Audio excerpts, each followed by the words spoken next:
Dr. Megan Holloway had been living on Verith Prime for 11 months. The planet was cold and empty. There were no trees, no rivers, no birds in the sky.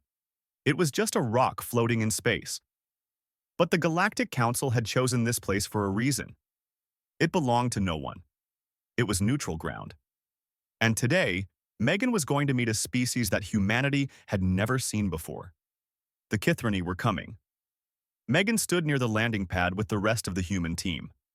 The wind was bitter, and it cut through her jacket. She pulled her coat tighter and watched the sky. Beside her stood Ambassador Victor Caldwell. He was an older man with gray hair at his temples and calm blue eyes. He had done this before. He had met 3 alien species for the first time in his career, but even he looked nervous today. Everyone was nervous about the Kithrani. The reports from the Galactic Council had been very clear. The Kithrani were predators. They came from a world where gravity was twice as strong as Earth. Their bodies had evolved to hunt, to chase, to kill. They had claws that could cut through metal. They had teeth like knives. Their eyes glowed in the dark, and their voices were so deep and so strange that no human had ever been able to understand them properly. The translation software that humanity used was the best in the galaxy. It could translate over 10,000 languages. But with the Kithrani, it failed. It could turn their words into English, but something was always missing. The meaning was lost. Conversations became confusing. Misunderstandings happened again and again. That was why Megan was here. She was not a diplomat. She was not a soldier. She was a linguist. She studied languages. She had spent her whole life learning how different species communicated. And now she had the hardest job of her career. She had to figure out how to talk to the Kithrani. A dark shape appeared in the clouds above them. The Kithrani ship was coming down. It was huge and black and shaped like a curved blade. It made no sound as it descended. Megan felt her heart beating fast in her chest. This was it. This was the moment. The ship landed on the pad with a soft thump. Steam hissed from its sides. A door opened in the hull and a ramp extended down to the ground. The Kithrani came out. Megan had seen pictures, she had watched videos, but nothing had prepared her for the real thing. They were massive. The tallest one was nearly 8 feet tall. Their bodies were covered in black fur that seemed to absorb the light. Their eyes glowed amber, like hot coals. When they walked, they moved with a grace that was both beautiful and terrifying. There were 6 of them in total. At the front was the oldest one, a male whose fur showed streaks of silver. Behind him walked 4 younger adults. They stayed close together, their eyes scanning everything, their ears turning to catch every sound. But it was the figures at the back that caught Megan's attention. 3 smaller shapes walked between the adults. They were cubs. Young Kithrani, maybe the equivalent of human children. Their fur was softer, and their eyes were brighter. They looked around with open curiosity, not with the guarded wariness of the adults. Megan felt her breath catch. She knew what this meant. She had studied Kithrani culture for months. Bringing cubs to a diplomatic meeting was almost unheard of. It was either the greatest sign of trust possible or something she did not understand at all. Ambassador Caldwell stepped forward and bowed. The silver-furred leader stopped and made a sound deep in his chest. The translation software in Megan's earpiece rendered it as, "We greet you." But Megan heard more than that. There was something in the tone, something the software did not catch. She could not name it yet, but she knew it was important.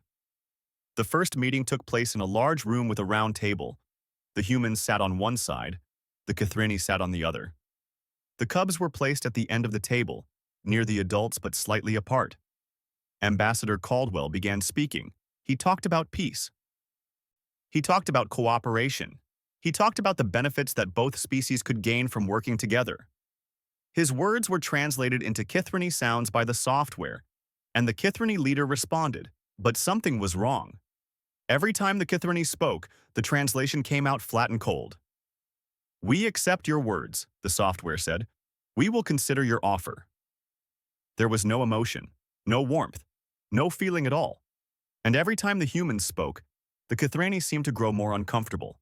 Their ears flattened against their heads. Their tails twitched. The cubs, who had been curious at first, grew quiet and still. By the end of the first day, both sides were frustrated. Megan could see it in the way Ambassador Caldwell rubbed his temples. She could see it in the way the Kithrani leader kept looking at his people with an expression she could not read. As the Kithrani stood to leave, something happened. One of the cubs, the smallest one, looked directly at Megan. Its amber eyes met hers. And before Megan could think about what she was doing, she smiled. It was just a reflex. Humans smiled when they wanted to show friendliness. But the Kithrani did not smile. They did not have the same facial expressions. The cub would not understand what it meant. But the cub did something unexpected. It made a small sound, a high-pitched chirp that was nothing like the deep growls of the adults. The sound was quick and light, almost playful. The translation software did not even try to translate it. It just ignored the sound completely. But Megan's voice recorder caught it. The small device hung around her neck on a lanyard. She always wore it. It was an old habit from her days at university. She recorded everything so she could study it later. The cub chirped again, and then the adults ushered it away. The Kithrani left the room, and the humans were alone. Ambassador Caldwell sighed heavily. "That did not go well," he said. Megan nodded, but her mind was elsewhere. She was thinking about the cub. She was thinking about that chirp. She was thinking about all the things that the translation software had missed. That night, alone in her small room, she played the recording back. The cub's chirp filled the silence. It was such a simple sound, but there was something in it that made Megan's heart ache. It sounded like the cub was trying to say hello. Megan played it again and again. She did not sleep that night. She just listened and wondered and hoped that tomorrow would be better. She did not know yet that the cubs would change everything. She did not know that her little voice recorder would become the most important tool in the entire negotiation. But she would learn. Soon, she would learn. 3 days passed. The negotiations went nowhere. Every morning, the humans and the Kithrani sat across from each other at the round table. Every morning, Ambassador Caldwell tried new approaches. He spoke of trade agreements. He spoke of shared technology. He spoke of friendship between their peoples. And every morning, the Kithrani responded with flat, emotionless phrases that the translation software could barely make sense of. "We hear your words. We will think on this matter. Your proposal is noted." There was no progress. There was no connection. It was like trying to have a conversation with a wall. Megan spent her days listening. She recorded everything. She took notes. She watched the Kithrani closely, trying to understand what she was missing. Their ears moved constantly. Their tails shifted and curled. Their eyes changed brightness depending on what was being discussed. All of these things meant something. She was sure of it. But she could not figure out what. The translation software was no help. It could only process words. It could not process feelings. On the afternoon of the third day, Megan needed a break. Her head hurt from too much thinking. Her eyes were tired from staring at screens. She left her small office and walked through the diplomatic compound, just looking for some fresh air. The compound had a garden. It was not much to look at. Vareth Prime was not a world where plants grew easily. But the Galactic Council had built this small green space for the comfort of visitors. There were some tough bushes with purple leaves. There were some flowers that did not need much water. There was even a small fountain that made a gentle bubbling sound. Megan walked into the garden and stopped. The 3 Kithrani cubs were there. They were playing some kind of game. One of them would crouch low to the ground, tail swishing, and then leap at another. The one being attacked would dodge and spin and make a loud yipping sound. Then they would switch roles and do it all again. They were fast. Much faster than any human could ever be. But they were also clumsy in the way that all young creatures were clumsy. Sometimes they would trip over their own feet. Sometimes they would crash into each other and roll across the grass in a tangle of fur and limbs.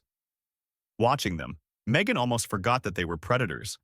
They looked like puppies. Big alien puppies with claws and fangs, but puppies all the same. An adult Kithrani sat nearby, watching the cubs with patient attention. Megan recognized her as one of the females from the delegation. Her fur had silver markings around her eyes, and her ears were slightly larger than the others. She was probably the cub's caretaker, or maybe a relative. Megan stood at the entrance of the garden, not wanting to interrupt. But the cubs noticed her almost immediately. Their game stopped. 3 pairs of amber eyes turned to look at her. The smallest cub, the same one who had chirped at her on the first day, tilted its head to one side. It stared at Megan with naked curiosity. There was no fear in its eyes. There was no hostility. Just a simple desire to understand this strange creature standing at the edge of the garden. Slowly, the small cub walked toward her. The adult made a low sound, a warning perhaps, but did not move to stop the cub. Megan crouched down, making herself smaller, less threatening. The cub came closer. Its nose twitched as it sniffed the air. It circled around her once, twice, examining her from every angle. Then it reached out with one small paw and touched the voice recorder hanging from Megan's neck. The cub's paw was soft. The claws were there, but they had not grown sharp yet. They were just little points of pressure against Megan's chest as the cub investigated the strange object. Before Megan could react, the cub did something very clever. Its paw found the clip that held the recorder to the lanyard. With one quick motion, it unclipped the device and held it up in front of its face. Megan blinked in surprise. The cub had figured out the mechanism in seconds. It had never seen anything like this before, and yet it understood how to open the clip. That was remarkable. The other 2 cubs bounded over, equally fascinated. They crowded around the smallest one, all of them making excited chirping sounds as they examined the recorder. The adult stood up and barked a sharp command. The sound was loud enough to make Megan flinch. The cubs froze immediately. The smallest one looked at the adult with an expression that Megan could only describe as guilty. Then it turned back to Megan and held out the recorder, offering to return it. Megan should have taken it back. She knew that. Protocol said she should retrieve her equipment and apologize for any misunderstanding. But something stopped her. She looked at the cub's bright eyes. She looked at the way its ears were drooping slightly, as if it expected to be scolded. She thought about how hard the last 3 days had been, how every attempt at communication had failed, how frustrated everyone was. And she made a decision. Instead of taking the recorder back, Megan gently pushed it toward the cub. The cub's ears shot up in surprise. Megan pointed at the recorder, then at herself, then put her hand to her mouth and pretended to speak. She was trying to say, "This is for recording voices. You can use it if you want." The cub stared at her. Then it looked down at the recorder. Then it looked back at Megan.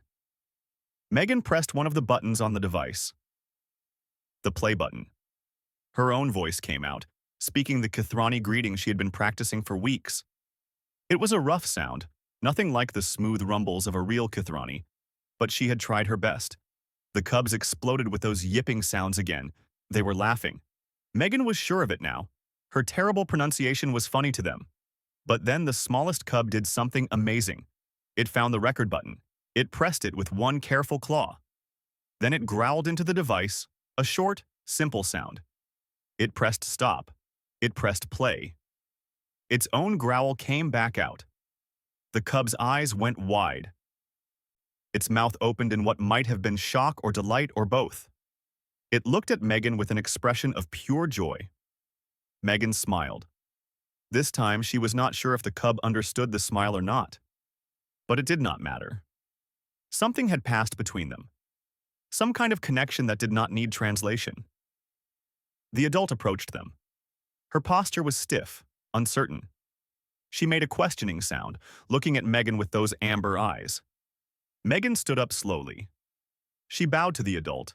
A gesture she had learned was respectful in many species. Then she pointed at the cubs, at the recorder, and back at herself. She tried to show, through her movements, that she was giving permission, that the cubs could keep the recorder for now. The adult was silent for a long moment. Then she made a sound that was softer than before. It might have been acceptance. It might have been confusion. Megan could not tell, but the adult did not take the recorder away from the cubs. That was enough. Megan bowed again and walked away from the garden. Behind her, She could hear the cubs making more sounds into the recorder, playing them back, laughing at what they heard. She did not know what would happen next. She did not know if this small act would make any difference at all. Maybe the cubs would break the recorder, maybe the adults would take it away, maybe nothing would change. But as Megan walked back to her room, she felt something she had not felt in 3 days. She felt hope. The cubs had the recorder now. And whatever they did with it, Megan knew it would be interesting. 2 days passed before she saw her recorder again. 2 long days of waiting and wondering. What Megan did not know was that in those 2 days, 3 young cubs were about to change the course of human and Kithrani relations forever. All because they wanted to play with a strange new toy. 2 days felt like forever. Megan went to the meetings. She listened to the same frustrating conversations. She watched the Kithrani and the humans talk past each other again and again. But her mind was always somewhere else. She kept thinking about the cubs. She kept wondering what they were doing with her recorder. She did not see them in the garden again. She walked past it many times, hoping to catch a glimpse of them, but they were never there. The adult Kithrani kept the cubs close during the negotiations, and Megan did not want to cause problems by asking about them. So she waited. On the morning of the 5th day, something changed. Megan was in her office reading through transcripts of the previous day's talks. There was a knock at her door. She looked up and saw one of the human guards standing in the doorway. "Dr. Holloway," he said, "one of the Kithrani wants to see you." Megan's heart jumped. She stood up quickly, almost knocking over her chair. "Which one?" "The female with the silver markings around her eyes. She says she has something for you." Megan followed the guard through the compound. Her mind was racing. The female with silver markings was the one who had been watching the cubs in the garden. This had to be about the recorder. It had to be. They reached the reception area. The Kithrani female was waiting there. She stood very still, her amber eyes fixed on Megan as she approached. In her large paws, she held something small and familiar. The voice recorder. Megan stopped a few feet away and bowed. The female bowed back, a gesture that the Kithrani had started using after seeing the humans do it. Then she stepped forward and held out the recorder. When she spoke, the translation software in Megan's earpiece turned her rumbling words into English. The young ones returned this. Megan reached out and took the recorder. It was warm from being held in the female's paws. It did not look damaged. In fact, it looked cleaner than when she had given it away.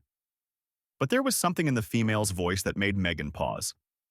Something the translation software could not capture, but that Megan was learning to hear.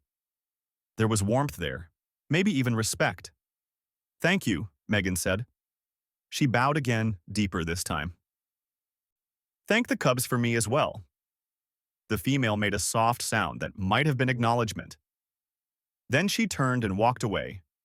Megan stood there for a long moment, holding the recorder in both hands. She could feel her pulse beating in her throat. Whatever was on this device, it felt important. More important than anything else that had happened since the Kithrani arrived. She went back to her office. She closed the door. She sat down at her desk and put on her headphones. Then she pressed play. The first thing she heard was a growl. It was the smallest cub, she was sure of it. The voice was higher than the adults, with a rougher quality to it. The growl went on for about 2 seconds. Then there was silence. Then there was a chirp. Then another growl. Then a series of clicks. Megan listened, confused at first. What was this? It sounded like random noises. There was no pattern that she could see. But then she started to notice something. After each growl or chirp or click, there was a pause. And after the pause, there was often another sound that seemed to be a response or a repetition. She listened more carefully. She went back to the beginning and played it again. And slowly, understanding began to dawn. The cubs were teaching her. They had not just played with the recorder. They had used it. They had recorded themselves saying things and then explaining what those things meant. Megan heard a growl, and then she heard the sound of something being tapped. She heard a chirp, and then she heard what sounded like footsteps running in a circle. She heard a rumble, and then she heard all 3 cubs making that yipping laugh. The cubs were acting things out.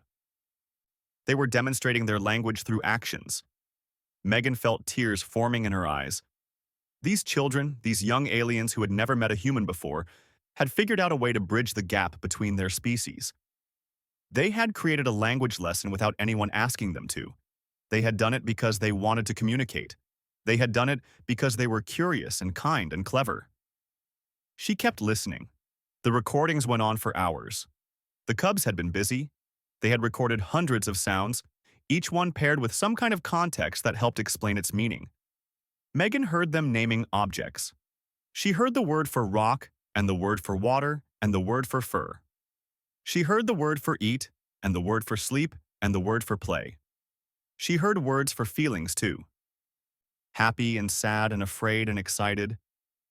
Each emotional word was accompanied by sounds that showed the emotion being felt. This was what the translation software had been missing. The Kithrani language was not just about sounds. It was about feelings. Every word carried an emotional component. A single growl could mean a dozen different things depending on what the speaker was feeling when they said it. The software could not detect feelings. It could only process sounds. So it stripped away the most important part of every sentence. No wonder the negotiations had been going so poorly. The humans thought the Kithrani were being cold and distant. But they were not.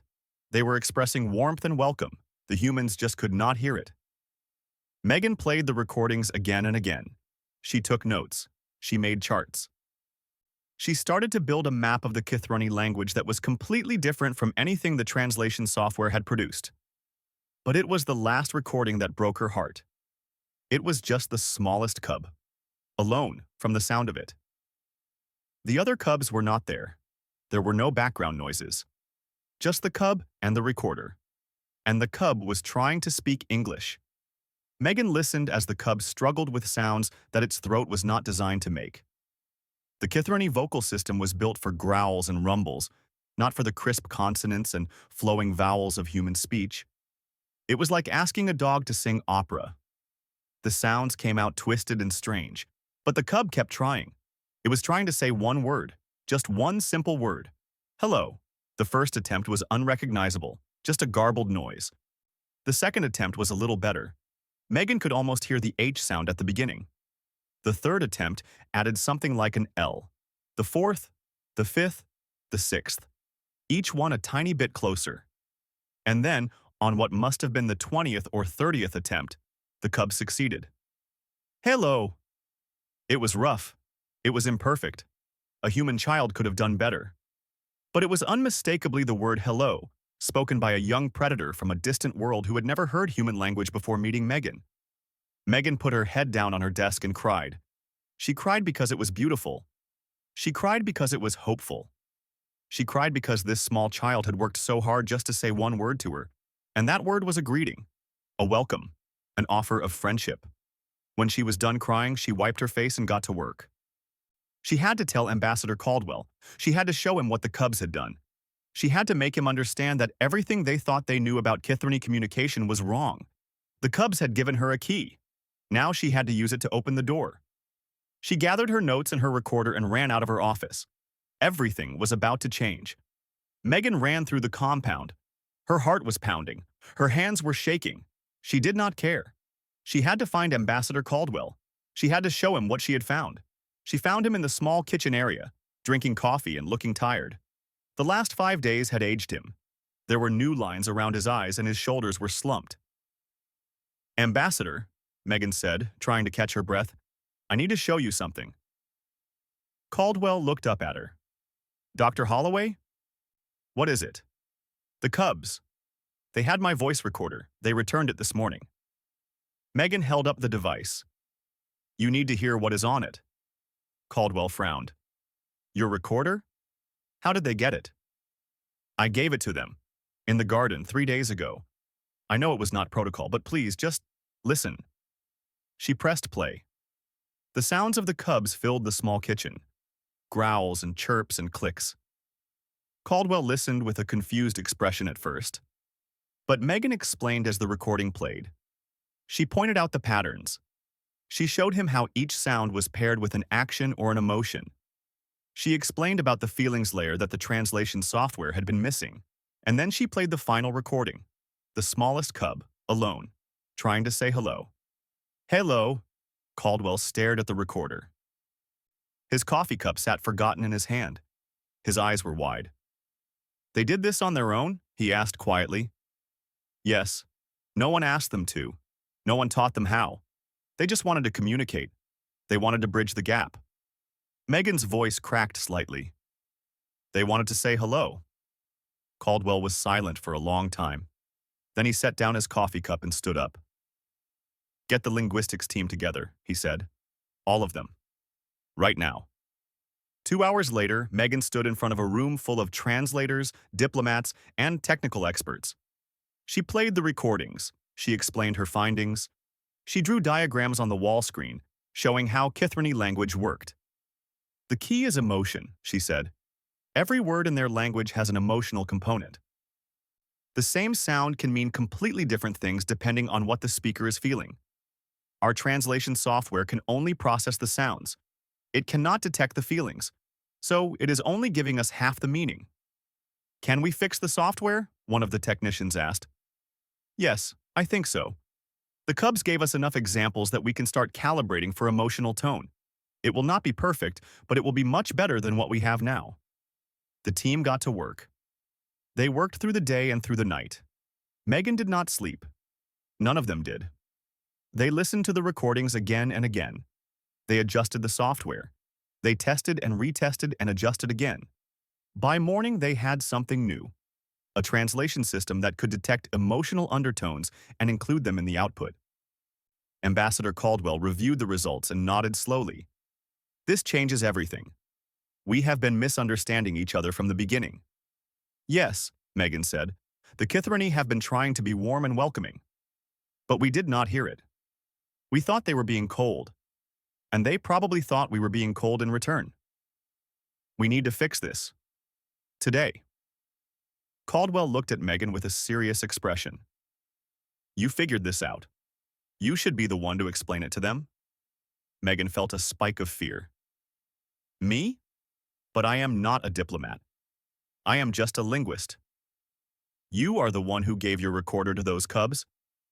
You are the one who trusted them. I think you have earned the right to speak. The meeting was held that afternoon. Both delegations gathered in the large room with the round table. The humans sat on one side. The Kithrani sat on the other. The cubs were there too, sitting near the back with the silver-marked female. Ambassador Caldwell stood first. Before we continue with our discussions, we have something important to share. Dr. Megan Holloway has made a discovery that may change everything. I am asking her to address this assembly. Megan stood up. Her legs felt weak. Her mouth was dry. She could feel dozens of eyes on her, both human and Kithrani. She walked to the center of the room and bowed to the Kithrani delegation. Then she held up her recorder. I want to thank you, she began. Her voice was shaky at first, but it grew stronger as she spoke. I want to thank you for the gift your children gave me. The translation software carried her words to the Kithrani. But now it carried more than just words. It carried the feeling behind them: gratitude, respect, hope. The Kithrani stirred. Their ears perked up. Even the adults looked surprised. Megan continued. For 5 days, we have been talking to each other, but we have not been understanding each other. Your language is not like ours. It carries feelings inside every word. Our technology could not hear those feelings. We thought you were being distant. We did not know you were being kind. She saw the Kithrani leader's eyes widen slightly. His tail, which had been still, began to move. Your cubs taught me something that all our machines could not. They taught me that language is not just sounds. It is connection. It is the wish to reach out and say, simply, hello. She pressed play on the recorder. The smallest cub's voice filled the room. Hello. The room went completely silent. Then, from the back of the Kithrani delegation, there was movement. The smallest cub stood up. It walked forward, past the adults, past the diplomats, all the way to where Megan stood. It stopped in front of her and looked up. Its amber eyes were bright. Its small tail was wagging like a happy dog. And then it spoke. Not a recording this time. Its own voice coming from its own throat, shaped by its own will. "Hello, Megan." Megan dropped to her knees. She could not help it. Her legs simply gave out. Tears were running down her face, but she did not care. She did not care about protocol. She did not care about diplomacy. All she cared about was this small, brave creature who had worked so hard to say her name.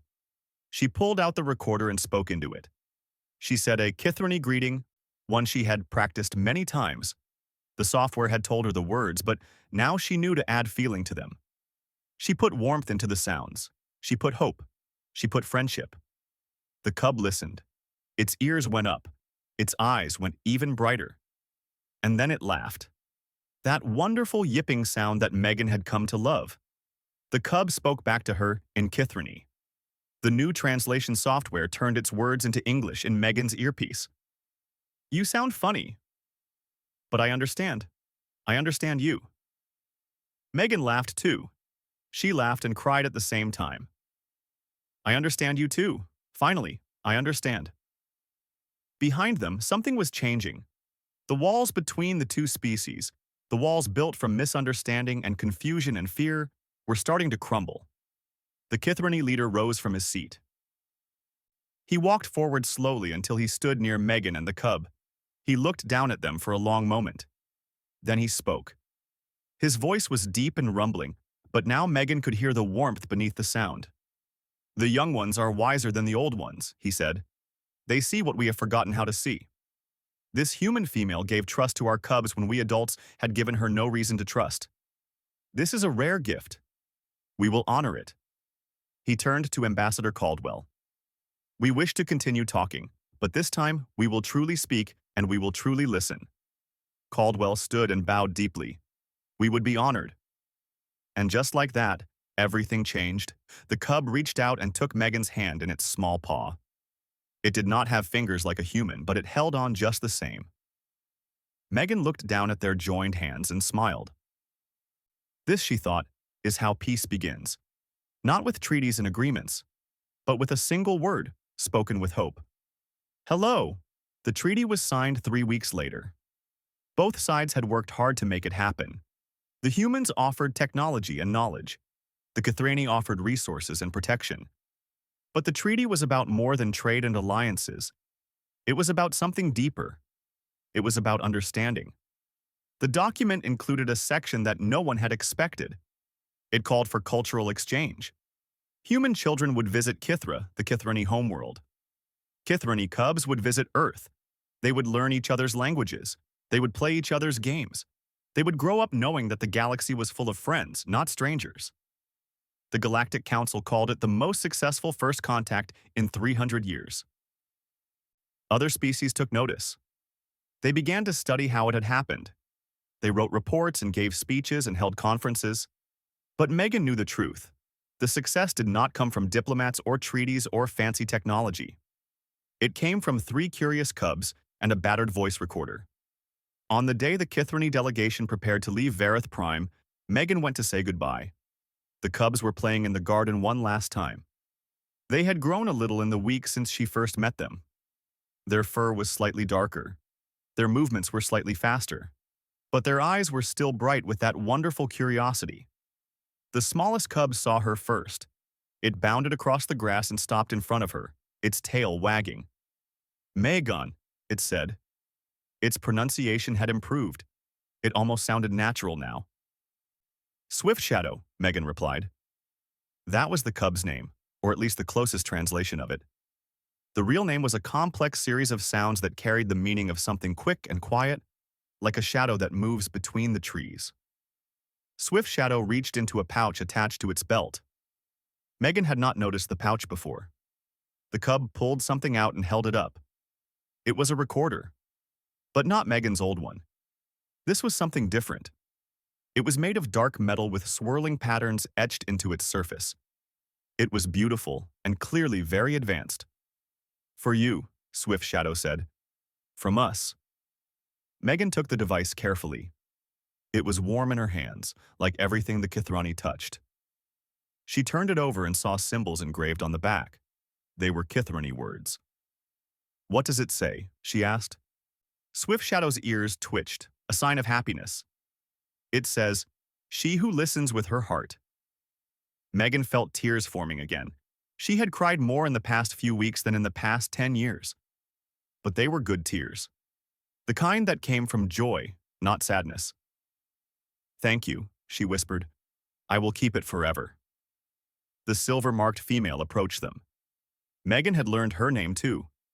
She was called Dawn Singer, and she was Swift Shadow's mother. She looked at Megan with those amber eyes that no longer seemed alien at all. "You will visit us," Dawn Singer said. It was not a question. "You will come to Kithra and see our world." "I would like that very much," Megan said. "The Cubs have already planned everything." Dawn Singer made a sound that was almost like a sigh. "They want to show you the hunting grounds and the cave pools and the forest where the singer birds live. They want to teach you to climb. I told them that humans cannot climb like Kithrani, but they do not believe me," Megan laughed. "I will try my best. I cannot promise I will be very good at it." "You will fall many times," Dawn Singer said, "but the Cubs will catch you. They are good at catching things." The other two Cubs came over then. Megan had learned their names too. Bright Eyes was the middle one, always asking questions. Quickpaw was the largest, always looking for something to chase. They crowded around Megan, chirping and purring. "Come soon," Bright Eyes said. "Do not forget us," Quickpaw added. "I could never forget you," Megan said. She crouched down so she was at their level. "You changed everything. Do you know that? You changed the relationship between our two peoples. You might have changed the whole galaxy." The Cubs looked at each other with confusion. They were still too young to understand what they had done. To them, it had just been a game. They had found an interesting toy and played with it. They had met an interesting creature and tried to talk to it. That was all. That was everything. Ambassador Caldwell appeared at the garden entrance. "Dr. Holloway, the Kithrani ship is preparing to depart. We should say our final goodbyes." Megan nodded. She stood up slowly, looking at the Cubs one last time. "I will see you again," she said. "I promise." Swift Shadow stepped forward. It stretched up on its back legs, trying to reach Megan's face. She bent down, and the cub pressed its forehead against hers. It was a Kithrani gesture of deep affection, something usually reserved for family. "You are Pack now," Swift Shadow said quietly. "Pack forever." Megan closed her eyes. She could feel the warmth of the cub's fur. She could hear its heartbeat, fast and strong. She could smell the strange but pleasant scent that all Kithrani carried. "Pack forever," she repeated. When she opened her eyes, the cub was smiling. Not a human smile, but something close. A showing of teeth that was meant to be friendly. The Cubs had learned it from her. The Kithrani departed that afternoon. Their ship rose into the gray sky of Vareth Prime and disappeared into the stars. Megan watched until it was gone, her hand pressed against the new recorder hanging around her neck. 5 years passed. Megan was no longer Dr. Holloway. She was Ambassador Holloway now, the head of human Kithrani relations. She had learned to speak their language fluently, sounds and emotions together. She had visited Kithra 12 times. She had climbed their mountains and swum in their cave pools and listened to the singer birds at dawn. And today, she was watching the first human children arrive on the Kithrani homeworld. There were 20 of them, ages 8 to 12, chosen from thousands of applicants. They were nervous and excited and scared, all at the same time. Their parents had prepared them as best they could. But nothing could truly prepare a child for stepping onto an alien world. A crowd of Kithrani waited to greet them. At the front of the crowd stood a young adult with black and silver fur. Its eyes were amber and bright. Its tail was wagging. Swift Shadow had grown tall. Taller than any of the other young adults. Its voice was deep now, rumbling like thunder. But when it spoke, the gentleness was still there. "Hello, friends," Swift Shadow said carefully in English. "Welcome to our home. Do not be afraid. We have been waiting for you." The human children stared up at the massive predator in front of them. Some of them took a step back. Some of them looked like they wanted to run. But one of them, a small girl with red hair and freckles, stepped forward. "Hello," she said. Her voice was shaky but brave. My name is Lily. Is it true that you can climb really high? Swift Shadow made that yipping laugh that Megan remembered so well. Yes, very high. Would you like me to teach you? Lily nodded eagerly. Swift Shadow crouched down, bringing itself to the girl's level. First rule of climbing. Never look down, always look up. Look at where you want to go, not where you might fall. Lily smiled. Some of the other children relaxed. They started asking questions too. The Kithrany cubs who had come to greet them answered eagerly. Megan watched from the side. She was older now. There was gray in her hair. There were lines around her eyes. But she was smiling. She touched the recorder that still hung around her neck. The Kithrany one, the gift from Swift Shadow and its siblings. She had kept it all these years. She would keep it for the rest of her life. Inside it was still that original file.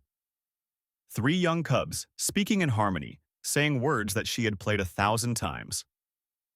Hello, friend Megan. We are glad you came. We hope you will visit our world someday. We will teach you to hunt and climb and run beneath the 3 moons of home. We will teach you our songs, and you will teach us yours. This is how peoples become one people. This is how strangers become family. Thank you for listening. Thank you for understanding. Thank you for being our first human friend. Megan played the file one more time, very softly, as she watched the children of 2 worlds meet for the first time. She had been their first human friend. But she would not be their last. The galaxy was vast and full of wonders. There were countless species out there, all waiting to be met, all waiting to be understood. And now, humanity knew the secret. The secret that 3 curious cubs had taught them. You do not build bridges with weapons or wealth or power. You build them with trust, with patience, with the simple courage to say hello. And sometimes, all you need is a voice recorder and the wisdom to let children be children. Megan smiled and put the recorder back against her chest, right over her heart, where it had always belonged. The story was just beginning, and it was going to be wonderful.